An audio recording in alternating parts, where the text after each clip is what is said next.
আচ্ছা, তোমরা কে কে ধানের গোলা দেখেছো বা চেনো এই নামে? অনেকে মড়াই হিসেবে চিনবে।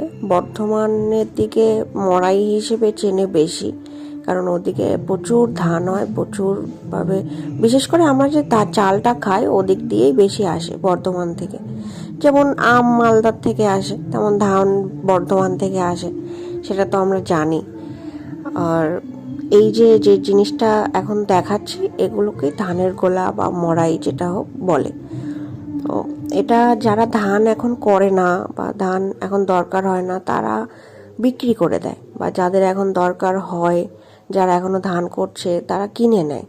এইভাবেই কিনে নেয়, মানে ভাঙচুর কিছুই না, এইভাবেই খুলে নিয়ে চলে যায়। তো হঠাৎ করে দেখলাম খুলে নিয়ে যাচ্ছে, তাই জন্য ভাবলাম একটা ভিডিও করি, তোমাদের দেখাই।